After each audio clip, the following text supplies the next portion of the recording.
Kisah Para Rasul pasal 9 ayat 1 sampai 19a.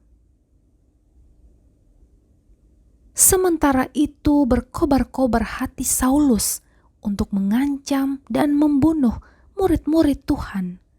Ia menghadap imam besar dan meminta surat kuasa daripadanya untuk dibawa kepada majelis-majelis Yahudi di Damsyik, supaya jika ia menemukan laki-laki atau perempuan yang mengikuti jalan Tuhan, ia menangkap mereka dan membawa mereka ke Yerusalem.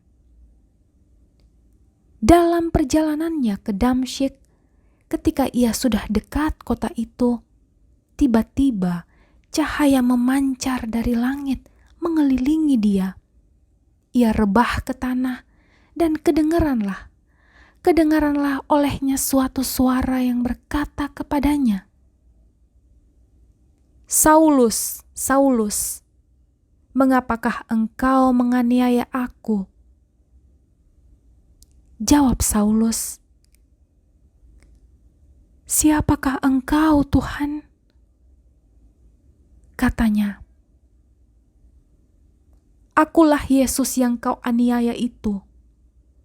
Tetapi bangunlah dan pergilah ke kota. Di sana akan dikatakan kepadamu apa yang harus kau perbuat." Maka termangu-mangulah teman-temannya seperjalanan, karena mereka memang mendengar suara itu, tetapi tidak melihat seorang juga pun. Saulus bangun dan berdiri, lalu membuka matanya, tetapi ia tidak dapat melihat apa-apa. Mereka harus menuntun dia masuk ke Damsyik. 3 hari lamanya ia tidak dapat melihat, dan 3 hari lamanya ia tidak makan dan minum. Di Damsyik ada seorang murid Tuhan bernama Ananias. Firman Tuhan kepadanya dalam suatu penglihatan, "Ananias," jawabnya. "Ini aku, Tuhan." Firman Tuhan, "Mari, pergilah ke jalan yang bernama Jalan Lurus dan carilah rumah Yudas, seorang dari Tarsus yang bernama Saulus. Ia sekarang berdoa dan dalam suatu penglihatan ia melihat bahwa seorang yang bernama Ananias masuk ke dalam dan menumpangkan tangannya ke atasnya supaya ia dapat melihat lagi." Jawab Ananias, "Tuhan, dari banyak orang yang telah kudengar tentang orang itu, betapa banyaknya kejahatan yang dilakukannya terhadap orang-orang kudus-Mu di Yerusalem. Dan ia datang kemari dengan kuasa penuh dari imam-imam kepala untuk menangkap semua orang yang memanggil nama-Mu." Tetapi firman Tuhan kepadanya, "Pergilah, sebab orang ini adalah alat pilihan bagiku untuk memberitakan namaku kepada bangsa-bangsa lain serta raja-raja dan orang-orang Israel. Aku sendiri akan menunjukkan kepadanya betapa banyak penderitaan yang harus ia tanggung oleh karena namaku." Lalu pergilah Ananias ke situ dan masuk ke rumah itu. Ia menumpangkan tangannya ke atas Saulus, katanya,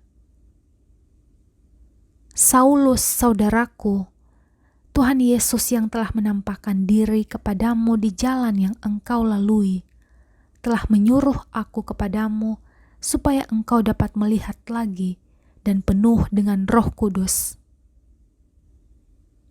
Dan seketika itu juga, seolah-olah selaput gugur dari matanya, sehingga ia dapat melihat lagi. Ia bangun, lalu dibaptis, dan setelah ia makan, pulihlah kekuatannya.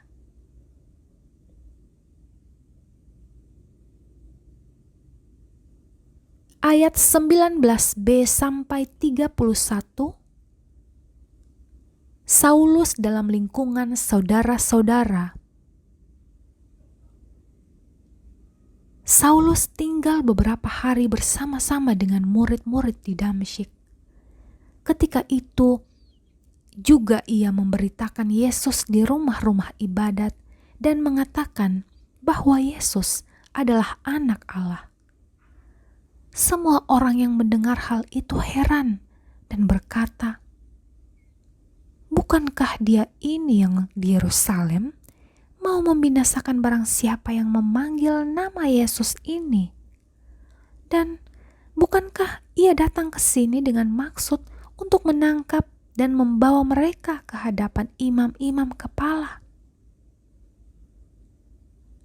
Akan tetapi, Saulus semakin besar pengaruhnya dan ia membingungkan orang-orang Yahudi yang tinggal di Damsyik karena ia membuktikan bahwa Yesus adalah Mesias.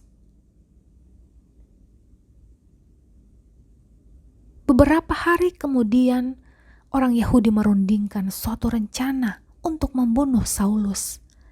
Tetapi maksud jahat itu diketahui oleh Saulus. Siang malam orang-orang Yahudi mengawal semua pintu gerbang kota sehingga dapat membunuh dia. Sungguh pun demikian, pada suatu malam murid-muridnya mengambilnya dan menurunkannya dari atas tembok kota-kota dalam sebuah keranjang. Setibanya di Yerusalem, Saulus mencoba menggabungkan diri kepada murid-murid, tetapi semuanya takut kepadanya karena mereka tidak dapat percaya bahwa ia juga seorang murid. Tetapi Barnabas menerima dia dan membawanya kepada rasul-rasul dan menceritakan kepada mereka bagaimana Saulus melihat Tuhan di tengah jalan dan bahwa Tuhan berbicara dengan dia dan bagaimana keberaniannya mengajar di Damsyik dalam nama Yesus. Dan Saulus tetap bersama-sama dengan mereka di Yerusalem dan dengan keberanian mengajar dalam nama Tuhan. Ia juga berbicara dan bersoal jawab dengan orang-orang Yahudi yang berbahasa Yunani, tetapi mereka itu berusaha membunuh dia. Akan tetapi, setelah hal itu diketahui oleh saudara-saudara anggota jemaat, mereka membawa dia ke Kaisarea dan dari situ membantu dia ke Tarsus. Selama beberapa waktu, jemaat di seluruh Yudea, Galilea dan Samaria berada dalam keadaan damai. Jemaat itu dibangun dan hidup dalam takut akan Tuhan. Jumlahnya makin bertambah besar oleh pertolongan dan penghiburan Roh Kudus.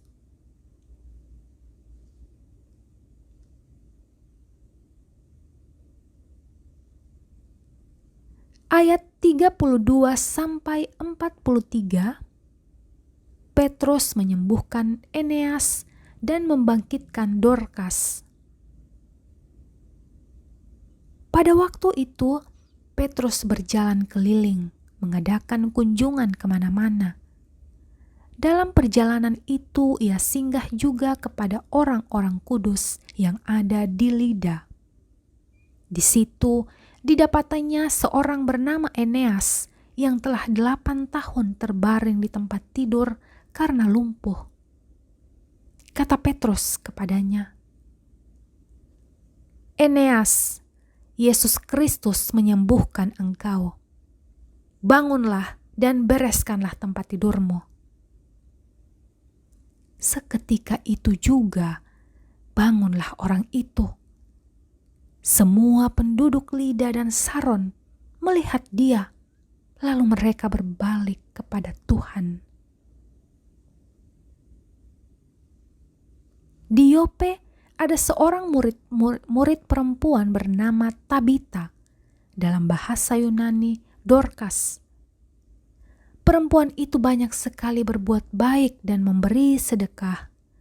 Tetapi pada waktu itu ia sakit lalu meninggal.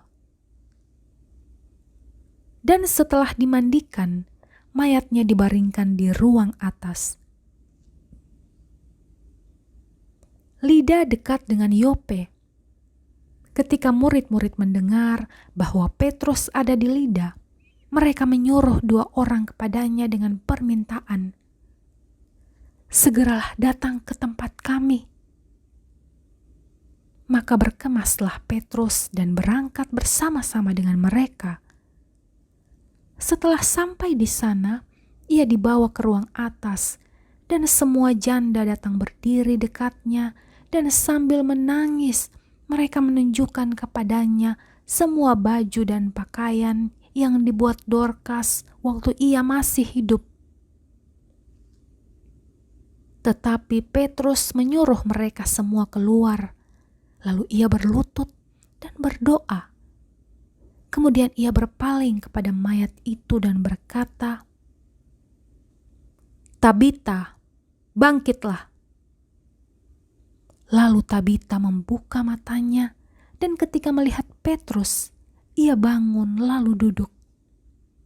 Petrus memegang tangannya dan membantu dia berdiri. Kemudian ia memanggil orang-orang kudus beserta janda-janda, lalu menunjukkan kepada mereka bahwa perempuan itu hidup. Peristiwa itu tersiar di seluruh Yope, dan banyak orang menjadi percaya kepada Tuhan. Kemudian daripada itu, Petrus tinggal beberapa hari di Yope, di rumah seorang yang bernama Simon, seorang penyamak kulit.